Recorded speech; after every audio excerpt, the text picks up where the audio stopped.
Hey everyone, really excited to have all of you here for this session. My name is Praveen. I'm one of the co-founders of Factors.ai. I take care of product, marketing, and customer success at Factors.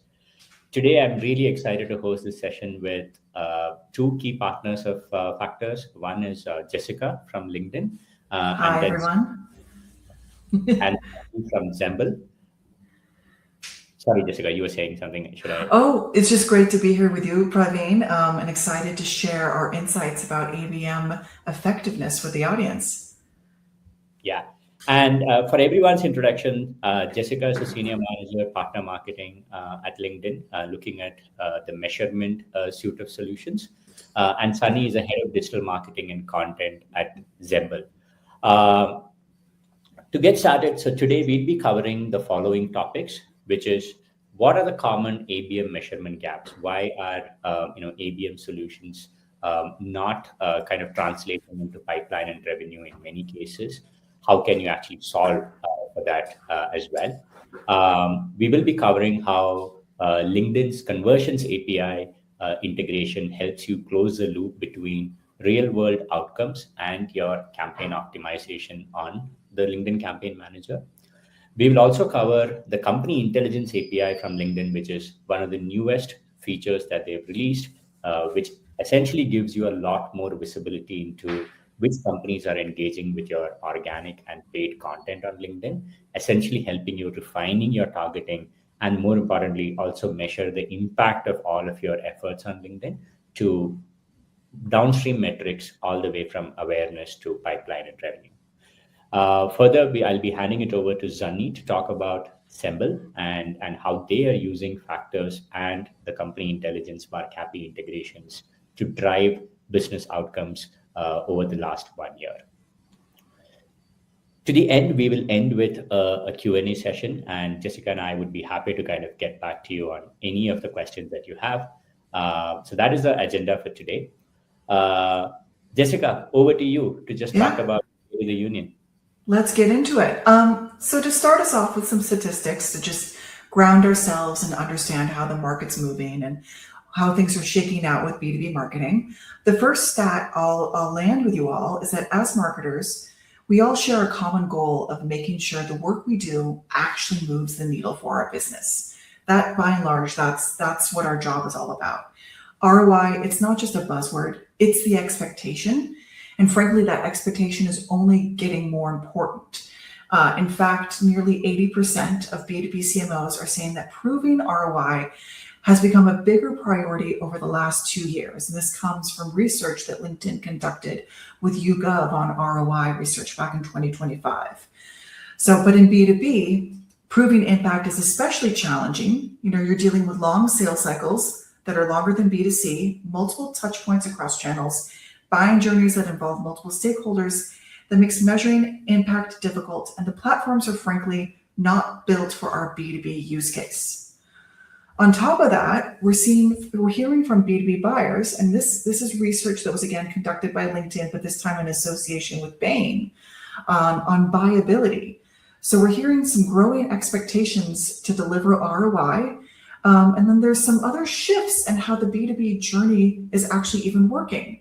So we're hearing B2B buyers say that 46% say internal misalignment is the biggest barrier to purchase. It's bigger than price point. It's bigger than product capabilities. It's about internal alignment.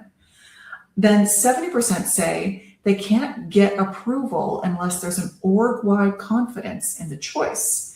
That means it's not just one buyer, of course, that signs the DocuSign. It's almost the entire company that needs to agree on moving forward with a purchase. Another interesting one, and this one makes you scratch your head a little bit in terms of like what you're doing with your demand gen tactics, but it says 81% of winning vendors are already known by almost everyone in the buying group on day one of that buying journey. So you need to be known before they even visit the website, before they even fill out the form. So what does all this mean? You have to win that committee before the conversation even starts. That's both an awareness problem, it's also a measurement problem, and we'll get into that a bit more. So, in addition to all of these things, we're then seeing a fundamental shift in buyer behavior. I think we're all aware that LLMs and AI are changing how customers are doing research. They're changing how customers behave on the internet. We're seeing things like 68% of B2B buyers prefer to do the research on their own. Of course, we all want to do research. We want to understand how things work. We want to read the Reddit threads. We want to read the comments. 60% of buyers prefer not to interact with a sales rep as a primary source of information. So even though we train up our SDRs as to the best of our capabilities, buyers want to do that research on their own before even contacting sales. And then the last nugget I'll give you is 57% of the B2B purchase decision is made before even speaking to sales reps. So it's over half of the decision's been made before they fill out a form to talk to sales. So all these are very intriguing stats. I think it kind of paints a picture that like maybe the deck is stacked against us, but we're going to talk through how you can shift your measurement and shift your strategy to keep pace with these changing trends. So Praveen, talk us through a bit more of what you're seeing from factors. Yeah, so as you said, right, like for 78% of CMOs, and we see that as well, that one of the priorities is proving campaign ROI. Now, if you think of it, analytic solutions or measurement solutions are not a new category of product, right? They've been around for a while, but then it is still a challenge for most marketers to have a convincing conversation about ROI to their executive teams. And that is because the buying cycle is changing. And based on everything that you said earlier, right, in terms of the buyers being much more independent, them wanting to kind of research about products on their own before they actually engage with vendors. I've just put that together in a pictographic form, right? So the legacy buying cycle that most marketing teams are used to, typically, I'd say it went on from 2005 to maybe around 2020, 2021. Buyers were essentially kind of starved of information. They did not have good information sources, research sources, and hence they were very dependent on vendor content. So at the earliest stages in their purchase process, when they were evaluating solutions, when they were forming an opinion about whether this problem is worth solving, what would be the ROI, etc., they were actually signing up for content from vendors on their websites. Imagine our typical ROI calculators and RFP ads, which vendors would publish themselves, saying this is how you would evaluate the category. You should evaluate the category. And 5 years back, those content pieces were very, very prevalent and very important for buyers as they were going through this process. Now, what has changed essentially is that now buyers have superpowers in terms of research, right? So whilst earlier the research phase was very short, and then there was an extended sort of buying phase, going back to the previous slide, where your sales team had a clear opportunity to influence a buyer and the buying process. Now what's happening is, with the rise of LLMs and personalized research agents that you can build, buyers have all the information in the world. They are not dependent on vendor content. They can scour through the entire web, come up with like a precise sort of research on which vendors are doing well, not just based on vendor content, but based on review content, based on their peer feedback on LinkedIn and other platforms, right? So buyers now are much more in control with respect to the research, and that results in them delaying that the moment when they actually raise their hands and decide to talk to vendors. It also means that they actually talk to fewer vendors now because they are much more informed. And when they get into that sales process, they're not really looking at the salesperson on the vendor side as a source of authentic information. They're just looking at them as someone who will guide them through the process, but they already have well-formed opinions. And on the average, just 3 vendors make it to this shortlist. Now, the challenge happens because historically, measurement solutions have just focused on this transition when buyers move from the research phase to the buying phase, typically what we have modeled as a marketing qualified lead, right? And that was okay before, when vendors had so much control over the process. But in the current world, when buyers are doing their research anonymously, they are reluctant to kind of share their information and raise their hand. When they do actually come into the sales process, they're coming in with very well-formed opinions and a clear priority. you really need to expand the scope of your measurement solution to start measuring how are you driving brand recall at the earliest stages of the process. It would be too narrow-minded to focus only on what was that last touch point which caused them to move from researching anonymously to booking a demo, because that the weightage of that touch point is actually much lower now than everything that helps the buyer do the research. And what we have seen, like this is obviously a fundamental shift, right? And I, for one, do not expect this to be a transient in nature. If anything, I expect this trend to accelerate. That buyers would be far more independent, let's say a couple of years down the line than they are even now. And we do see that in our research when we look at the traditional marketing channels that B2B marketers have been used to for the longest time. Across our customer base, when we did this research, what we saw was that organic traffic to websites has decreased by around 1.25%. And this was actually even more predominant in case of companies who had more than 50,000 sessions on the website. Two-thirds of them have reported a drop in traffic. In terms of content downloads, so the ebooks that you publish around the ultimate guide to any topic or equivalents of those, we're seeing like a 5% decline in terms of downloads of those assets. Webinar registrations are also kind of after the COVID peak, we see that that's also kind of now not holding up in terms of volumes year over year.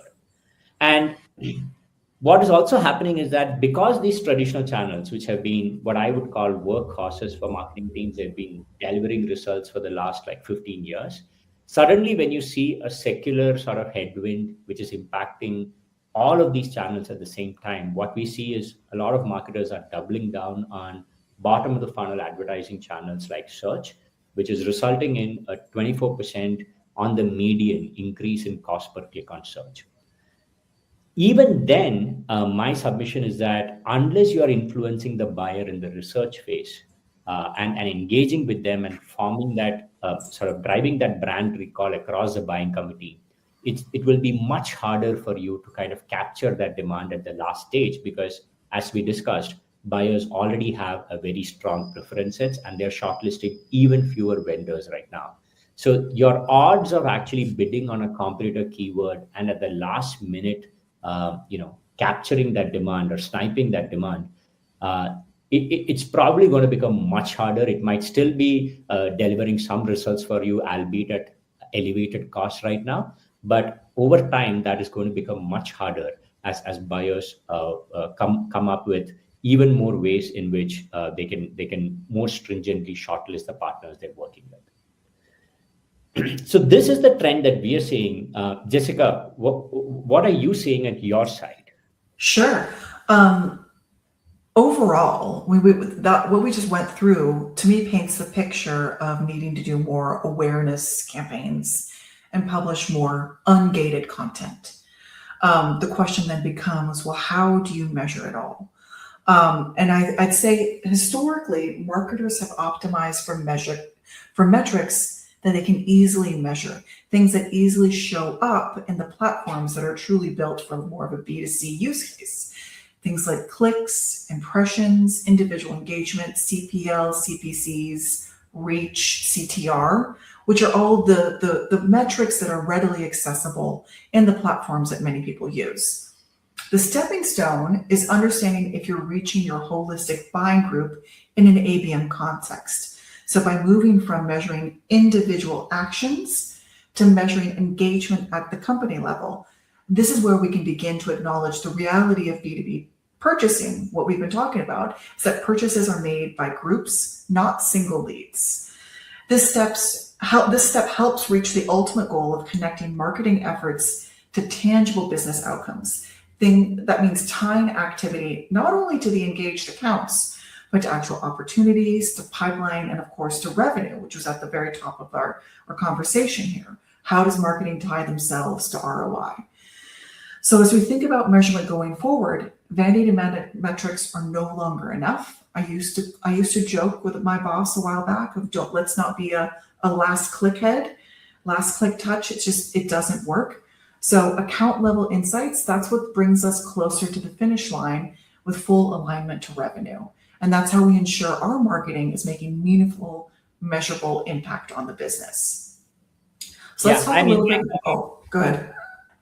I completely agree with what this slide kind of captures. And if we had to leave like one takeaway for everyone who's listening in, I think distinguishing between these media metrics, Mm-hmm. market metrics at an account level, engagement, touch point, intent, how many companies have you reached, what is your coverage amongst your target account list, etc. And that becomes like a stepping stone to business metrics, right? Because if you report only on business metrics, you're not kind of explaining how were those business outcomes achieved. And if you're reporting only on media metrics, then it becomes harder to kind of tie in campaigns to these outcomes, right? So introducing a layer in between, which I believe a lot of marketing teams are still to adopt, Mm-hmm. would make those conversations much more easier in those executive meetings, I feel. Excellent. So let's talk a bit more now about how we fix the gap. So there is a fix. It's not all doom and gloom on this webinar. The unlock, for the first unlock that we'll talk you through, is all about CAPI, or Conversions API, as the full, well, actually the full name is Conversions Application Programming Interface. What that means is it's a direct server-to-server connection between things like your CRM, that could be HubSpot, that could be Salesforce, that could be Dynamics, through Factors, and then to LinkedIn. That means your conversion events will flow straight to LinkedIn, things like free trials, MQLs, demo requests, the signals that actually matter to your business. So it removes the reliance on cookies, on pixels, and it lets LinkedIn see what actually drives the deal, allowing you to move past the click to metrics that matter for your ABM strategy. So to help you illustrate where CAPI actually comes into a buyer journey, let me walk you through a very theoretical path. So in this example, the buyer starts off with seeing an ad from our company. Let's call them Fig and Fig. They're a B2B SaaS company. What do you know? One of these ads captures the buyer's attention. She clicks on the ad and she's taken to a landing page. While our buyer, she found the ad interesting, she wasn't quite ready to dive any deeper into the solution. Through her research, she comes back to the site to sign up for the Fig and Fig newsletter so she can stay informed. Then the newsletter, she gets an email alert that they have an upcoming event in her hometown. She reads more about the event on the event landing page and ends up signing up to attend. At the event, somewhat kind of similar to what Sunny does with you, Praveen, he hears about what others are doing in the industry using that product. She decides she wants to see more for herself. So when she gets back to her desk the next day, she goes back to the website and books a demo with a salesperson.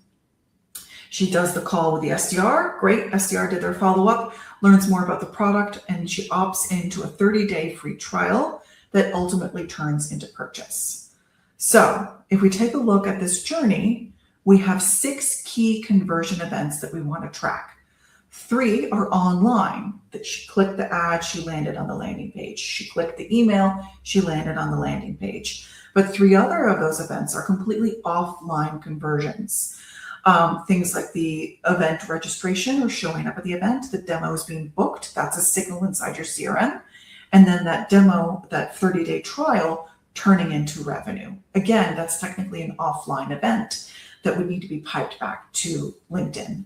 So what we do here with CAPI is we're tying all of those offline and online conversion events into conversions and sending them over to LinkedIn so you can use them to optimize your campaigns. So how does it work? Let's just go to the next one for me. And I think this one's a build. So what you get out of this is you get some amazing results. You get things like you can improve your full funnel measurement. You can unlock greater optimization. You can then use them to build audiences and reach the right audience. And of course, it gives you much higher control over your data because again, it's a server-to-server connection, fully privacy safe, PII compliant. And beyond that, there's actual measurable results and measurable benefits to implementing CAPI. Across our customers, we see things like a 31% increase in attributed conversions when CAPI is installed, and a 20% decrease in cost per action. Praveen, I'm sure you have lots of experience hearing from customers on CAPI. What are they seeing in terms of benefits when they implement? Yeah, so the way I think about CAPI, Jessica, is that LinkedIn is essentially giving each of its advertisers a very powerful tool to train LinkedIn's ad algorithm Mm-hmm. based on the conversions that matter for them, right? So this has been prevalent quite a lot in the B2C segment, as you said, where the purchase cycle is really low. So you're landing on a landing page and immediately kind of buying something. Obviously, in B2B, it's much more complex, more buying committee members spread over at the minimum of, let's say, 30 days to maybe 365 days. And LinkedIn already has a firmographic data and the member level data of all the members, right? Like, so you have very rich data on their job Mm-hmm. title, qualities, years of experience, and so on. What advertisers can now do is, by ensuring that they send all the signals back into LinkedIn, you're essentially kind of training LinkedIn's algorithm to work for you, right? And Mm-hmm. because that's data that advertisers don't have, so if you're kind of working on the platform, then or investing into the platform, it becomes like a no-brainer to kind of do this. One thing I would caution is that, or I would call out, is when we think of conversions, a lot of my clients tend to think of only the extreme bottom of the funnel, like a demo booking or a Right. signal ad. I believe that is a mistake. The reason I say that is, on LinkedIn, you would be driving campaigns with different objectives, right? And going back to what Mm-hmm. we said earlier, you're doing a certain set of campaigns for driving brand awareness and recall. Sure. Then you're doing some campaigns for driving conversions in the more traditional sense of leads and inquiries. For your brand awareness campaigns, what I would recommend is start sending top of the funnel data back, including, do you see those accounts coming to your pricing page? Are they checking out your interactive demo or videos on your website? Send those signals back to LinkedIn for your top of the funnel campaign, so that you can measure the impact of your top of the funnel campaigns in terms of engagement more easily. And for your bottom of the funnel campaigns, obviously definitely look at inquiries, meetings, and all of those subsequent metrics as well. But that's one thing that I do see a bunch of customers tripping over, because they end up sending only sales qualified accepted meetings for the Right. which I believe doesn't serve well for your brand awareness campaigns, at least. Especially when we know that the buying cycle is half a year Yeah. and marketers are expected to report on results every month. So you need to have some early signals of where things are trending before a sales cycle can take effect. Yeah, Yeah. precisely. So that is what I would say about CAPI.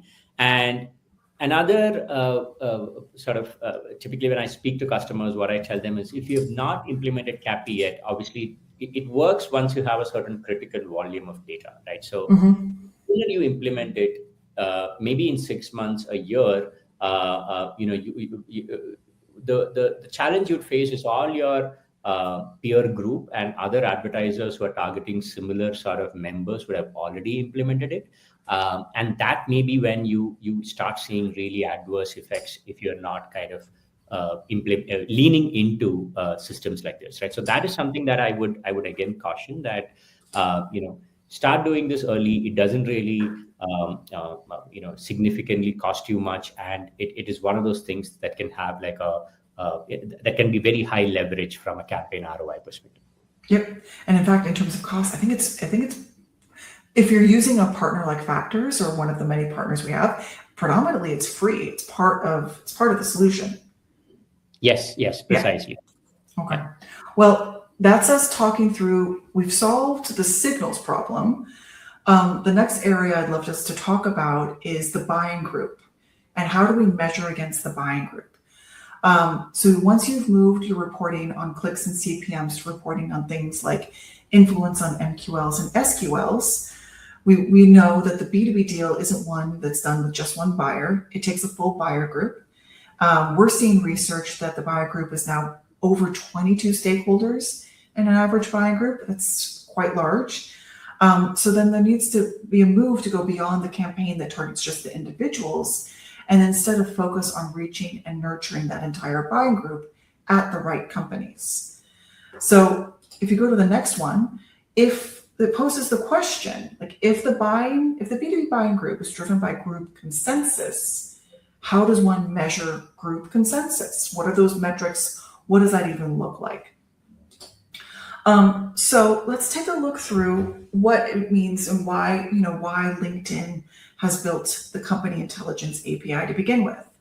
So at its core, honestly, LinkedIn has the best B2B data. It has over 63 million decision makers, 11 million executives engaging with our content on a regular basis. And as we just talked about with Cappy and with Signals, we can then combine that with your first party data to help hone and focus the data set to drive better precision and accuracy for optimization and targeting. So these things combined together build truly a best-in-class data set that's the core of your marketing strategy. So what does that all mean? That all means we put together what's called the Company Intelligence API. Factors is one of the initial launch partners that integrated this API into their dashboards. And what Company Intelligence does is it takes engagement level data, number of leads, paid clicks, organic impressions, plus a whole host of other company level touch points, aggregates that data together and pipes it over into platforms like Factors. So where you can do robust measurement with these providers. You can do things like real-time ROI, you can validate full funnel impact. It allows you to better justify marketing investments to stakeholders and inform critical investment decisions. Praveen, I'm sure you have lots of amazing results, but I know through the beta period, we actually had some fantastic stats that really prove the efficacy of shifting to company level reporting. Yeah. So we were really excited to be one of the launch partners. And I believe we launched Company Intelligence in September. Yep. In beta. So we initially onboarded around 10 customers, and then based on the results, and the results were extremely compelling, right? So the 10 customers that we did beta with, they reported a 287% increase in companies reached, 81% increase in closed won deals, and a 43% decrease in cost per acquisition, right? And what this allowed those teams to do, and that's where I believe the power of analytics comes in, is it actually gives you confidence, right, in terms of what you're doing. Most marketing teams that I work with, they already know through intuition that the investments that they're making into various platforms are actually translating into business benefits. But however, it just becomes harder for them to talk to their peers and executives only based on intuition. And what Company Intelligence actually allowed them to do is quantify the impact of all of this. And the added advantage was obviously the integration of paid and organic data into one single sort of interface, which is obviously a game changer for many of them, because they are now implementing an integrated strategy on LinkedIn, ranging from company brand, founder brand, and then using paid as an accelerant to kind of ensure that message is kind of widely distributed. So Company Intelligence was a game changer for many of our customers in their journey in terms of ROI measurement. And also, I'd say leveraging LinkedIn as a platform more efficiently, because some of the newer ad formats that LinkedIn has launched are also much more amenable to measurement, which is not click based, right? And about Factors, very briefly, so we are a analytics and campaign management platform. We work with over 1,000 GTM teams currently. We've been working with LinkedIn for over 3 years now, and we are integrated into multiple sort of feature sets within LinkedIn, such as attribution analytics, audience, Cappy, Company Intelligence, and the lead gen forms, right? In terms of Company Intelligence itself, at a high level, what it does is, as shown in this slide, it talks about each company and gives you both paid impressions, paid clicks, and organic engagements, right? And what it essentially allows you to do is it kind of, one, gives you a lot more signals at an account level. And then more importantly, through the integration with Cappy, you can then stream those conversion signals from Factors into LinkedIn. And as I talked about earlier, you can stream signals which are more top of the funnel in terms of engagement on high intent pages. For example, some of the signals I send by are pricing page visits, case study page visits, interaction with videos that we have on the website, and then bottom of the funnel signals such as trial signups, demo conversions, upgrades within my product, right? So we have a self-serve sort of flow as well, and all upgrades go back to LinkedIn so that we can optimize based on those.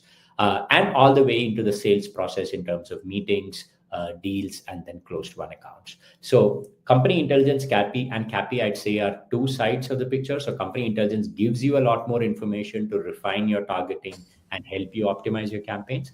And CAPI helps you ensure that those signals are going back to LinkedIn so that LinkedIn auto optimizes your Right. campaign on your behalf, right?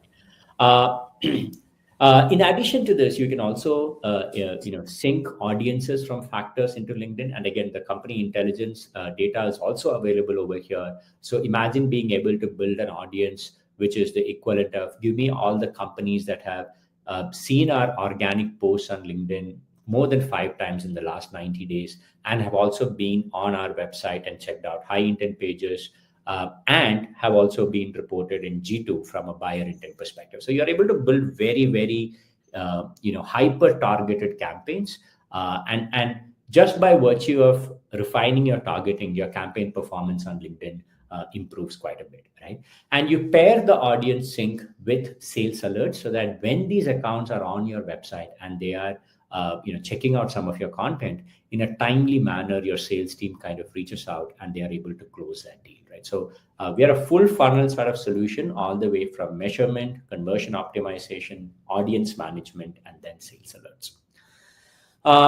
Now, what we have seen, as I was talking about earlier, is that because of the newer sort of ad formats that LinkedIn has introduced around thought leader ads, video ads, etc., we have seen our customers dramatically increase their spend on brand on LinkedIn, and the share of brand advertising spend on LinkedIn has increased from 17% to around 31% for our cohort of customers. Again, I expect that this is a trend that will continue because I just believe some of these ad format units are just so compelling, right? So we kind of invest heavily in thought leader ads and video, and CTV as well. And that is when the importance of some of these solutions becomes even more critical, right? So for your brand advertising spend, how do you actually justify that to your CFO? Because you cannot just talk about creatives, reach, and impressions. You want to be able to feed those conversion signals back and use the company intelligence data to measure how all of these brand advertising investments are having a multiplier effect on other channels. Now, we did this analysis, and what we saw was that the LinkedIn investment was clearly a force multiplier. It is a fallacy to look at LinkedIn as an isolated channel. The best mental model that I have is that LinkedIn is a horizontal sort of investment which accelerates all your other channels, be it paid search, be it outbound or content marketing, right?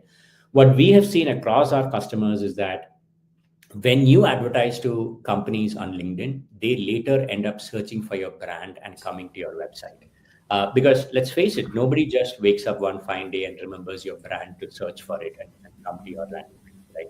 They are being primed, and the brand recall is driven by the ads that they've seen on LinkedIn.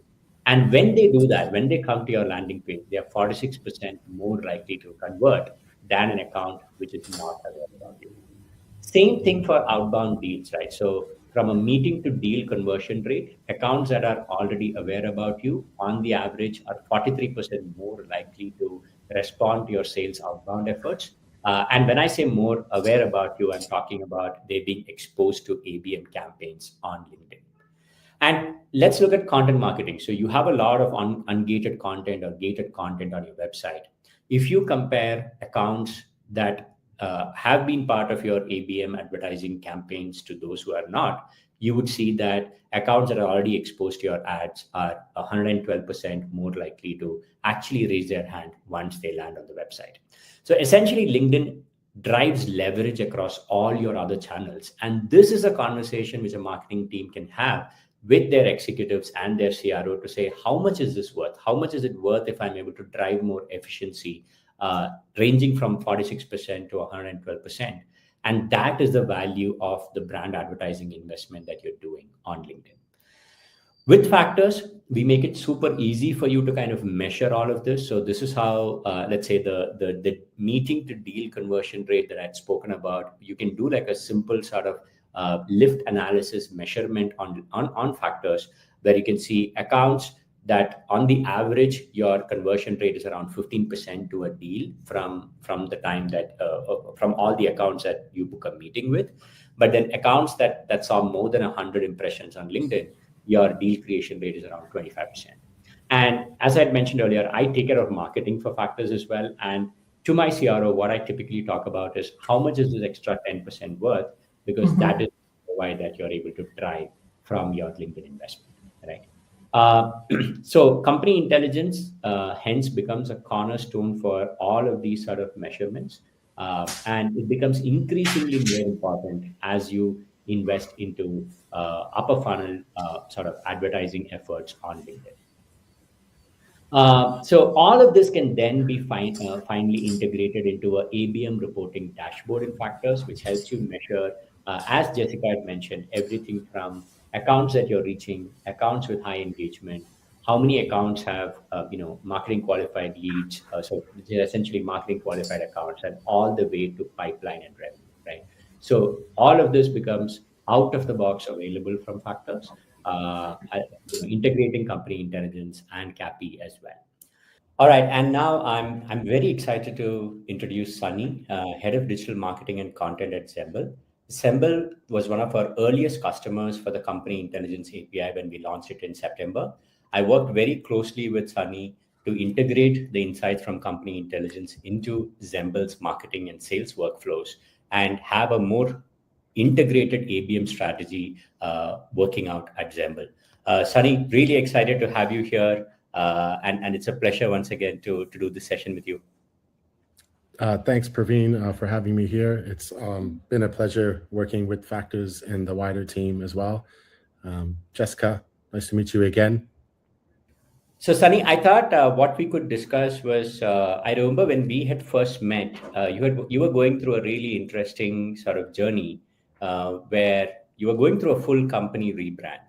And I remember that was the point at which we had started discussions around the importance of brand building for your new identity and how you are planning to leverage LinkedIn extensively for that. So maybe we can give some context on that, Sunny, and then talk about some of the outcomes we've been able to achieve. Yeah, Praveen.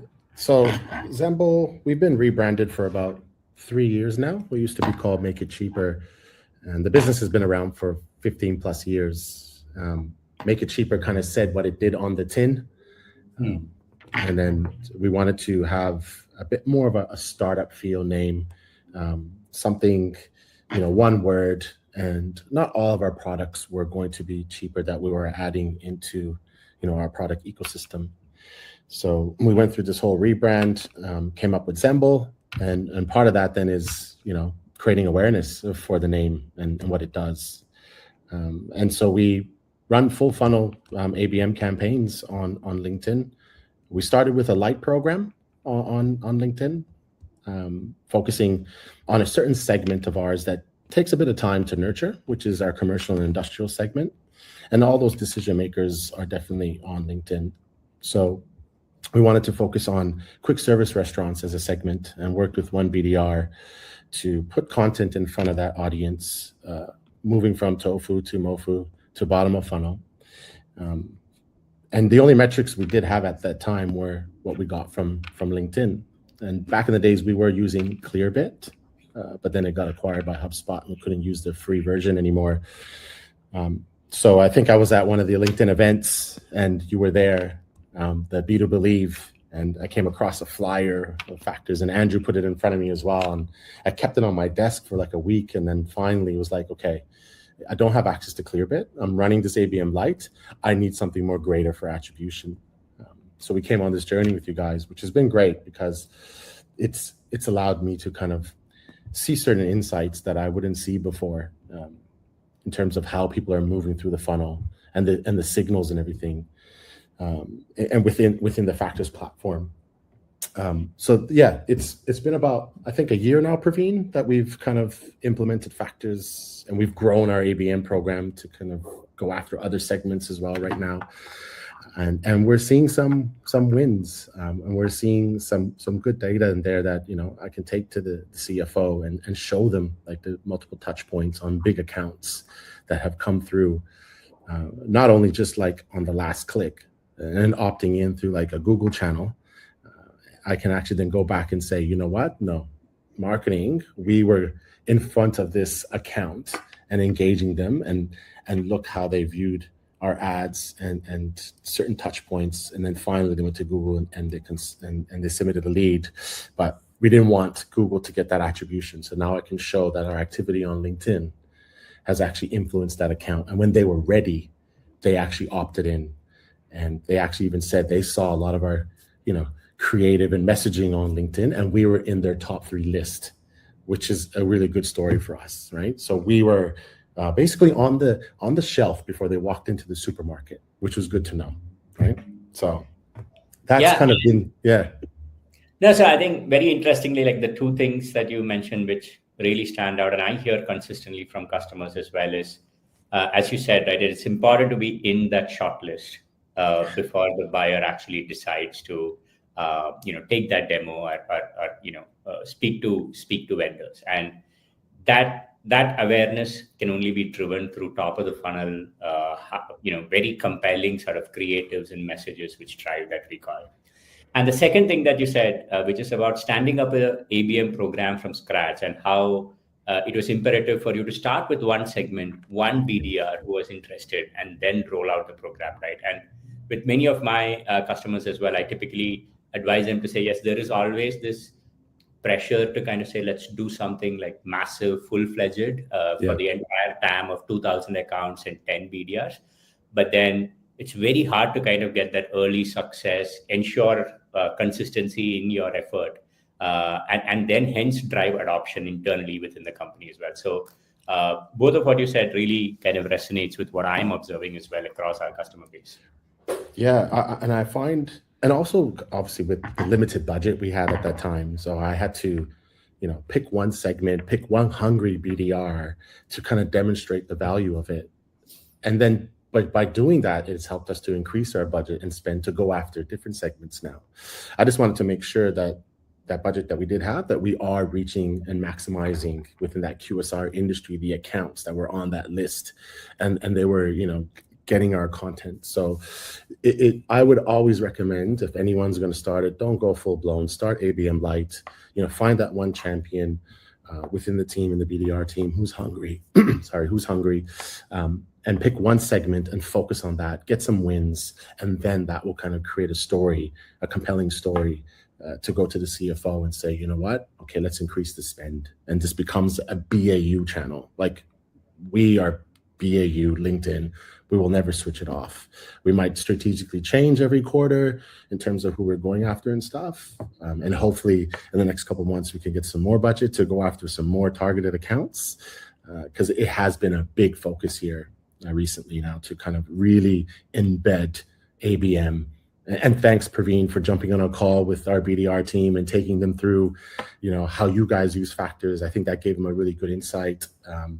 And, there are a few BDRs right now that are champions and taking real advantage of the alerts that I'm sending to them when it comes to certain accounts visiting the website. We are creating now the accounts automatically in Salesforce, which is great through the workflow that we've set up in Factors.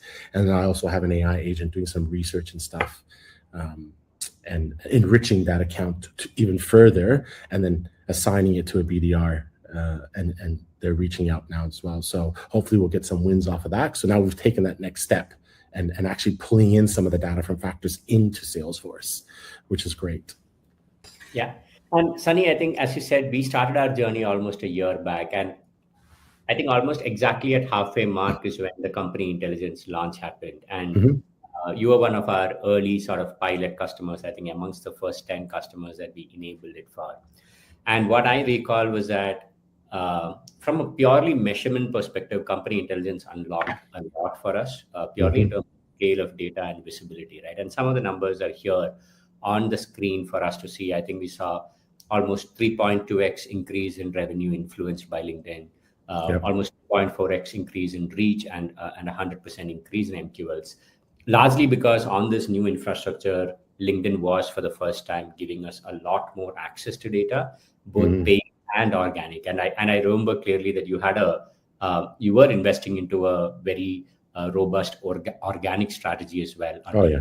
So could you just talk about how company intelligence was like impactful internally, right? Like we have some of these numbers, but how did your conversations change internally, and giving you that confidence to kind of scale even more? Yeah, look, I mean, we are so big on organic and paid and keeping consistency on it. And one of the things is like, questions come up like, organic content, is it doing anything, this, that, but with the intelligence, we were able to see certain accounts engaging with our organic content initially at first, and then moving and seeing some of the paid stuff, right?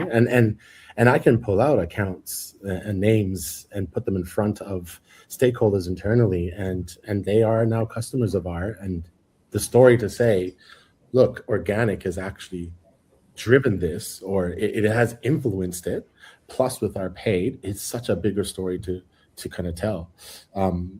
Part of that is also seeing, some of our competitors actually right at the top. And I think that's across the board. You see that, right, with other customers, and that for us is like, okay, we need to stay ahead of the game. If they're checking out stuff and they're going to certain pages and looking at what content we're posting, and then we can see that they're changing as well, it just keeps us ahead of the game. That now we have to make a shift as well. So that was really great to kind of see that granular, those signals and stuff coming from that CAPI. So which you wouldn't see before, right? You wouldn't get any of that. So it kind of helps to really paint the picture and stitch up that data and factors from organic posting to like, okay, here's paid and how everyone's moving through it. And some of our clients, they take months to, as you said earlier, to be on that buying list. Like they want to work with us, and it takes some months depending on the size of the business. And one of the ones recently is, and I can't name the customer, but I could definitely show that, okay, they saw some stuff organically that we were posting, and then they got targeted by some paid stuff. They didn't click on any of the paid, but they saw us top of funnel, then they saw mid funnel, and then they finally kind of clicked and came to certain website, to some of the pages on our website, and then they went to Google and then they submitted there, and it was actually the decision maker that we wanted to do business with. And that's a great story to kind of show. And we will pull the stat out, and we are sharing it now at kickoffs and showing that kind of 360 bird view timeline to the business, so they can understand it, and the rest of the Zemblers here can understand what's going on with the ABM program, because it was working with a few people, but now we're trying to embed it in everyone, especially on the sales floor, to kind of really embrace it and provide us like with accounts that you want to go after. And we will then create messaging organic that the BDRs could share. We could share from a company level as well. So the messaging is the same in paid, organic, what the BDRs are sharing as well. And recently we've done a bit of work on our CEPs, which is our category entry points for CNI and SME. So there's a bit of creative work happening around that we will shift a little bit, and actually in top of funnel, put a problem there that they're not aware of when it comes to these category entry points. So that's going to be a real interesting one for us. And with factors, we'll be able to actually see, and because we'll create these as interest groups, right? And so we will actually be able to see which accounts are engaging with these category entry points that we've done some research on. And this will just become a signal and a data point for our BDRs to kind of go out there and outreach, and it won't be cold. It'll be so warm and hot, right? And that's what we want. We don't want them to waste time on cold stuff. We want them to kind of use these signals, use these behaviors, get this intelligence, and then we'll provide it to them from a marketing perspective that now you can kind of go out there and reach outreach and stuff, and they'll know, the account will know that they've engaged with our stuff. Yeah, Sunny, that is great to hear, and I obviously I'm looking forward to working with you and scaling our partnership. I hope that with the early results that you're seeing, you'll now be able to roll it out across verticals and we can convince a lot more BDRs to kind of Yeah. come on board and use these signals that we're able to give. And I think, as you said, right, like leveraging organic strategically with paid, that's something again that I can't, very constantly speak to customers about. A lot of them are doing paid on LinkedIn, and then I keep telling them how if you're able to leverage organically, it just supercharges your paid efforts as well, right? So Yeah.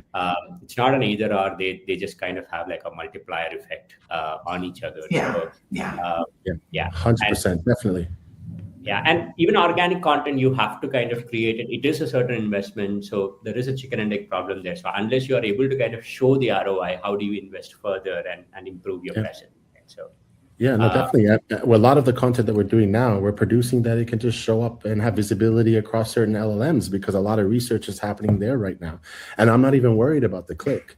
I just want visibility. I want, Right. if anyone's going to search up anything to do with energy, I want Zemble to be there. They don't even have to click on it, right? But I have set up dashboards and factors when it comes to the certain AI platforms that I could see certain accounts coming from ChatGPT or Perplexity or Gemini or whatnot. So there's a lot of work behind the scenes that we're doing is to make sure that we get cited, on Reddit. Number one, platform right now to get cited. LinkedIn, I think, is number 2.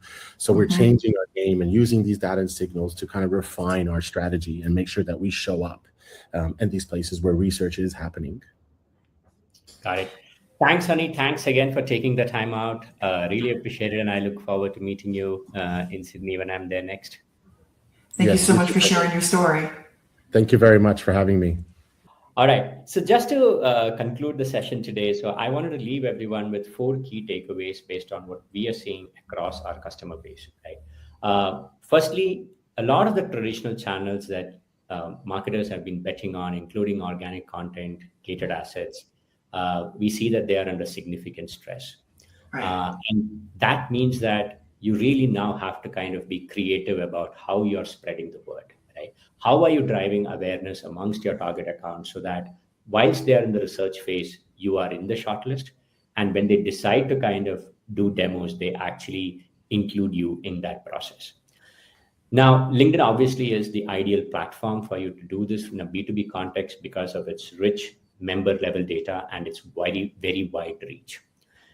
Having said that, you would still need to be able to measure the impact of your LinkedIn campaigns and have that conversation with your CFO because let's face it, budget pressures is a reality that we have to kind of work with.